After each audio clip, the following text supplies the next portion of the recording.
जो सम्मान सत्कार होना है वो आदरणीय प्रसाद जी लाड़ और गिरीश जी कुलकर्णी का होना चाहिए। उन्होंने हम कुछ नहीं करते हुए भी हम हमारे मंदिर के लिए सीमित है, हम हमारे मंदिर का ही विकास करना चाहते हैं, लेकिन ये दोनों के विचार पूर्ण भारत के मंदिर में कनेक्ट होना ये इतनी बड़ी उनकी बात है। मैं आज मंदिर समिति की ओर से आपको और प्रसाद जी को पंढरपुर आने का न्योता देता हूँ। धन्यवाद। रामकृष्ण।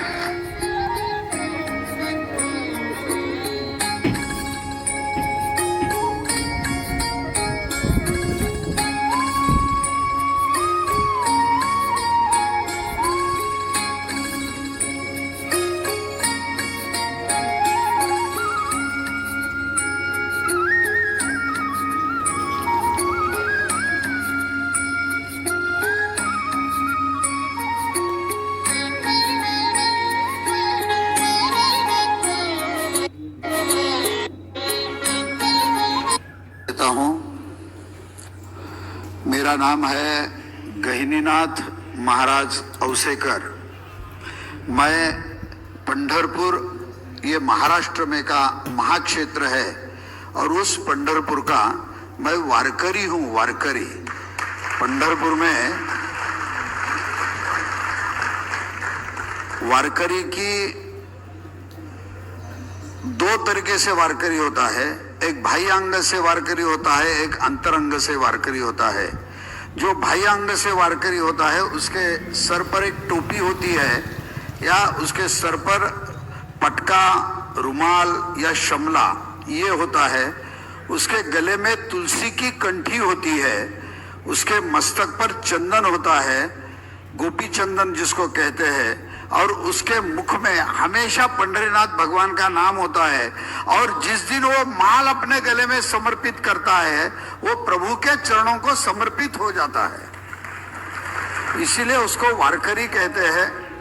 प्रथमतः मैं हमारे यहाँ के विधायक आदरणीय प्रसाद जी लाड़ इनको बहुत बहुत धन्यवाद देता हूँ, और इसकी जो संकल्पना है हमारे जो गिरीश जी कुलकर्णी इनको भी धन्यवाद देता हूं।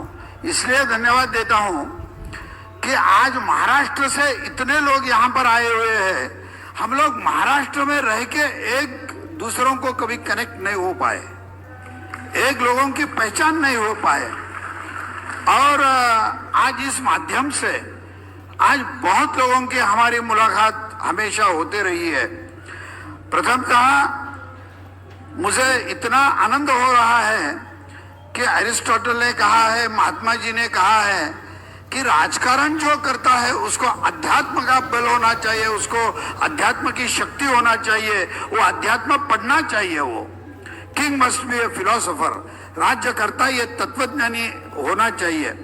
और प्रसाद जी को अगर आप देखेंगे तो जब भी राजकारण करते हैं तो धर्म की सेवा ही करते हैं, और धर्म की सेवा करते हैं तो राजकारण में भी वो धर्म को ही लाते हैं, इतना ध्यान में रखिए। और उनके साथ एक निष्प्रभ व्यक्तिमत्व जिन्होंने अपना संपूर्ण आयुष्य समर्पित किया है, जो हमारे सुनील जी देशपांडे है, उनका भी जितना कौतुक करेंगे वो आज सही बोले तो कम है। प्रथमतः पंढरपुर ये महाराष्ट्र की अध्यात्म की राजधानी है।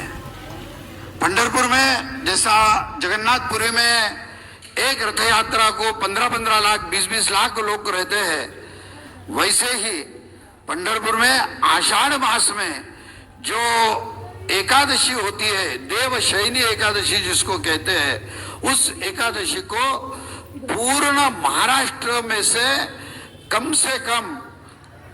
अगणित दिंडी लोग पाई चलते हुए आते हैं।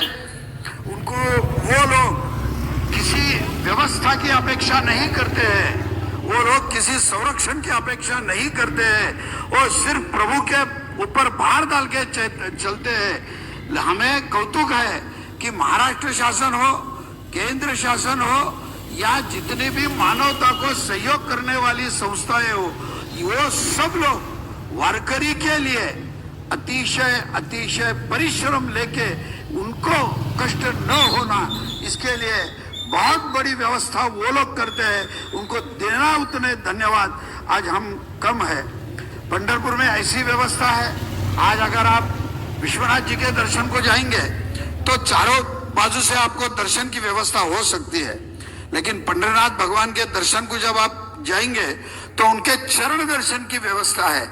तो कम से कम लाख लाख लोग दर्शन व्यवस्था के लिए आते हैं, तो 1 मिनट में कम से कम सिर्फ हम लोग 40 लोगों को दर्शन दे सकते हैं। और इतनी व्यवस्था सुंदर मंदिर समिति की ओर से होती है। जितने भी भाविक आते हैं उनको कम से कम 48 घंटा आज उनको दर्शन के लाइन में भी जब ठहरना पड़ता है, तो मंदिर समिति की ओर से उनको हर तरह का संरक्षण दिया जाता है। पहला संरक्षण उनको धूप से दिया जाता है, दूसरा संरक्षण उनको ब्रश की व्यवस्था की जाती है, बीच में से कोई भी आदमी अंदर न आए इसके लिए गार्ड्स की व्यवस्था की जाती है। उनको भूख लगे तो पूर्ण फलाहार की व्यवस्था मंदिर समिति के पास से फुकट में की। उसमें अपने छोटे, आज अपन एक कुत्ता बोलते हैं, लेकिन उधर से लेके हर एक के पंढरपुर में जितने भी प्राणी हैं उनके खाने की भी व्यवस्था ये मंदिर समिति ने की है। एक पंढरपुर जिसको दक्षिण काशी कहते हैं, आज पंढरीनाथ भगवान का दर्शन लेने से जैसे काशी स्वयं रची हुई है, वैसा पंढरपुर भी भगवान पुंडलिक के भक्ति से नाहम वसामि वैकुंठे योगी नाम हृदय न च मद भक्ता यत्र गायन्ति तत्र तिष्ठामि नारद। भगवान स्वयं इस भूतल पर अवतीर्ण होके उस पुंडलिक के पास आए, आकर खड़े रहे, तो पुंडलिक ने कहा तरी अम्मी का जन्मावे कवणे लागी जियावे जरी वडिला या चिंतावे विरुद्ध मने। मैं माँ बाप की सेवा छोड़ के तेरे दर्शन को नहीं आऊंगा, मैं पहले कर्तव्य करूंगा फिर आपके दर्शन को आऊंगा।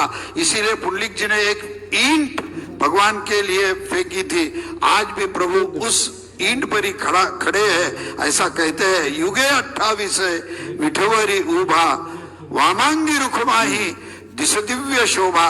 इसीलिए हजारों दिंडी आज आषाढ़ मास, कार्तिक मास, माघ मास, चैत्र मास, इतना मिला के कम से कम एक 40 लाख लोग इस 4 यात्रा में आते हैं, और बाकी के कम से कम 1.5 करोड़ लोग साल भर में श्री विठलनाथ जी का। पहली चीज ऐसी है कि स्वच्छता तो दिखनी चाहिए, वो स्वच्छता तो हमने की पूर्ण व्यवस्था की है। दूसरी बात, आने के बाद जो भक्त मंदिर में आता है वो श्रद्धा से आता है, भक्ति से आता है, भाविकता से आता है, उसका मन न दुखावे इसकी व्यवस्था करनी चाहिए। जैसे मंदिर प्रशासन के ओर से लोगों की इच्छा होती है, वैसे भाविक लोगों ने भी मंदिर में जो व्यवस्था होती है